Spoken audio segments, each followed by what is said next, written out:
ሰላም እንዴት ናችሁ? በያላችሁበት ነገር ሰላም ነው። አሸና እንዲወላችሁ እሞኝላችኋለሁ። ቤስችስ ጎንዶሎ ዋዳች ላይክ እና ሼር እያደረጋችሁ ሐሳቦቻችን ለብዙዎች አካፍሉ። ለዚህም ከልብ አመሰግናችኋለሁ። ሐሳቡ ሲሞቻችሁ 3000 ላይክ እንድትገጩን በትህትና እጋብዛችኋለሁ።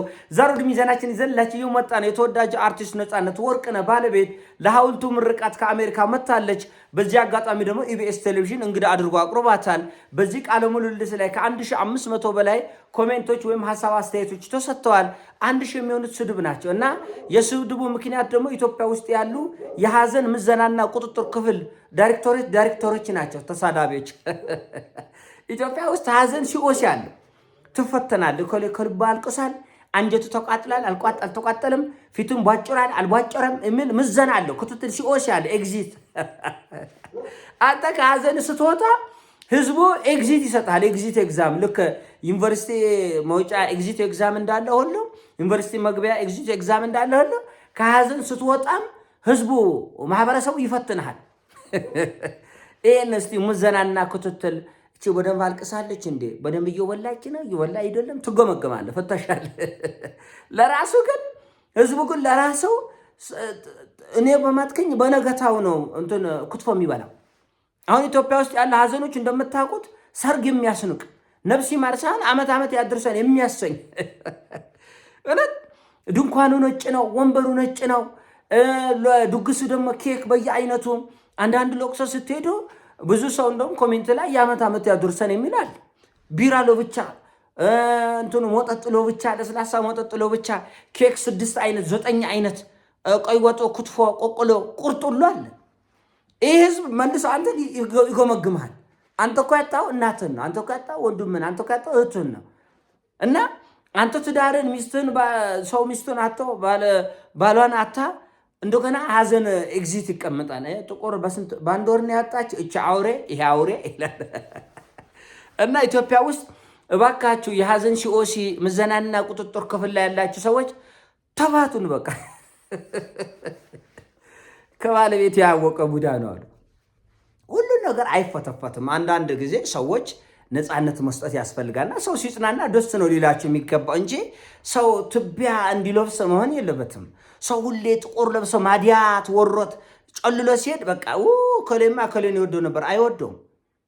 ከሌን የሚወደው ከሐዘኑ ተጽናንቶ ልጆችን የቀረውን ቤተሰብ መያዝ፣ ማቀፍ፣ መደገፍ ሲቻል ነው። እኔ የነፃነት ወርቅነህ ባለቤት ከሐዘኗ ተጽናንታ የነፃነት ወርቅነህ ልጆቹ ብርሃን እንድታወራላቸው መንገድ እንድትመራቸው ለራሷ ጠንክራ ልጆቿ እንድታጠነክር ነው እንጂ ተጎሳቁላ ጨልላ ግራ ገብታ ጠቁራ ታማ እንድትወድቅ ሙቀኝነትን እንዲያዛቸት ሰው መኖር አለበት። በቃ ሐዘን 3 ቀን ነው፣ ሐዘን ሳምንት ነው። ከዛ በቆር እኔ ሞቻለሁና ዞርማን ዘረ ቤተሰብ ሁሉ ሞት ዓመት ጥቁር ይለብሳል፣ ይጎሳቆላል፣ ማዲያት ምን ያደርጉልኛል? ፈታ በለው። እኔ ስመት እንትን ጓደኞቼ በአካውንቶች ላይ ፈታ የምትሉበት ዶና ትራንስፈር አድርጌ ነው የምሞተው። እንደውም ጠላት ይቃጠል። ፈታ በሉበት። ምን ያደርግልኛል?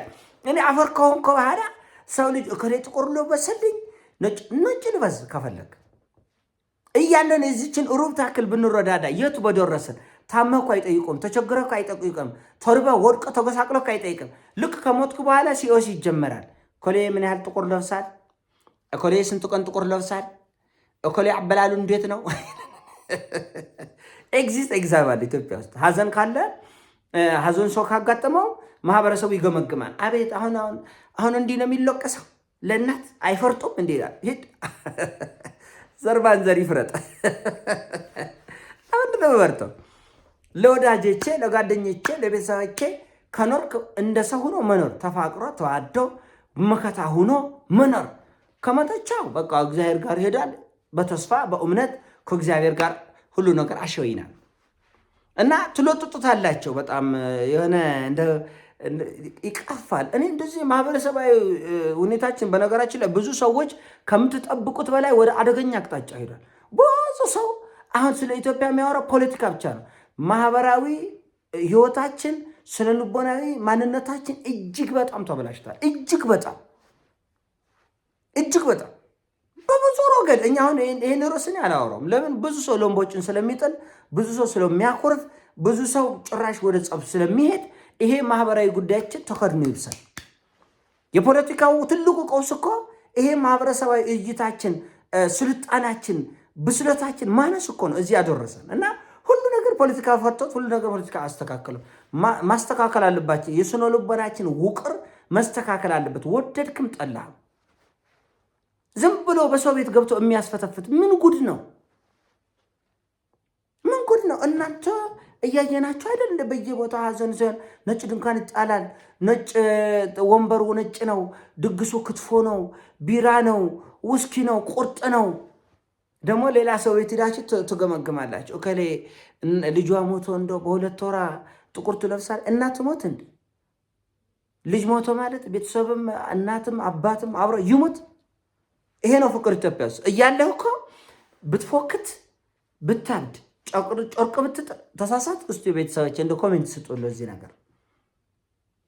በመኖር የሚቃጠሉ ሰዎች አንተ ስትሞት ግምገማ ይቀመጣሉ። ኮሌ እንደዚህ አድርጎ እና ተዉ፣ በቃ ሰውን ተዉ። ሰው ሲጽናና ደስ ይበላችሁ። አይናችሁ ደም አይልበስ፣ ውስጣችሁ አይቃጠል፣ ከሰል አይሁን። በቃ ሰው ትጽናና፣ በቃ እንኳን ትጽናና፣ ለልጆቿ ትኑር፣ ለልጆቿ ሰላም ትሁን፣ ለልጆቿ ትረጋጋ፣ ለልጆቿ ትሳቅ። ነፃነት ወንድማችን እኔ ለምሳሌ ቤተሰብህ ቢኖር ለምሳሌ የእህትህ ባል የወንድምህ ባል እንደዚህ ቢያልፍና የቤተሰብ አካል የሆነ ሰው ሲጽናና ነው ደስ የሚል አይደለም እንዴ? በምንም መንገድ ይሁን የምትጠላትም ሴት ብትሆን ለወንድምህ ልጆች ስትል ለእህት ልጆች ስትል ስትጽናና ደስ ይላል። እሷ ባሏ ሞቷልና እሷም አብራ ወደ ሀዘን ወደ መቀመቅ ከገባች እኮ የወንድምህ ልጆችም አብረው ችግር ውስጥ ይወድቃል። እና እንደ ራስ ነው ማየት። ፍቅር አይደለም መጎሳቆል፣ ፍቅር አይደለም ጥቁር መልበስ፣ ፍቅር አይደለም ቅቆል እየበላ ጥብስን እየበላ ክትፎ እየበላ ቁርጥን እየበላ ቁርጥ እኮ ነው። አሁን እኮ 40 እና 80 የሚደርስ የለም እኮ መተያያ ሆኗል። እኔ ብዙ ለቅሶ ሂጄ ኬክ ነው የምበላው። እውነት ኬክ ዶንግጬ በቤቴ አግኝቼ የማላውቀውን እኔ አንድ ለቅሶ ሂጄ እውነቴ ነው የምላቸው። እውነት ለቅሶ ሂጄ 40 ቀን ነው 60 ቀን ነው በወረፋ ሰዎቹ ሀብታሞች ናቸው።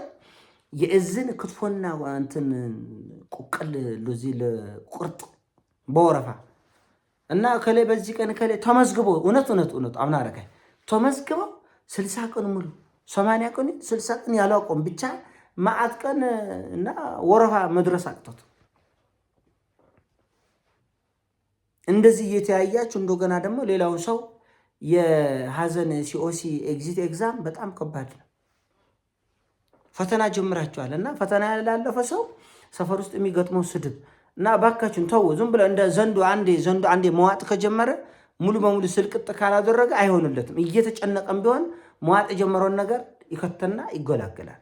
እና የሆነን ሰው ጦንዳች ከያዛቸው ማትለቁበት ለዛም ግለሰባዊ ህይወት ነው። እኔ ከቤተሰቦች ጋር ይሁን ከጓደኞች ጋር ይሁን ከባለቤት ጋር ይሁን ከማንም ጋር የማደርገው ኑሮ የራሴ ነው። የኔ ህይወት የራሴ ነው። ስለዚህ በራሴ ህይወት ገብቶ ለምሳሌ ትዳሬ ማህበረሰቡን ሊጎዳ የሚችል ሌሎችን ችግር ውስጥ የሚከት ምናምን ከሆነ አይ ነገር አርያነት በጎ አርያነት የለውም ብሎ ሰው ሊቆጣ ሊናገር ይችላል።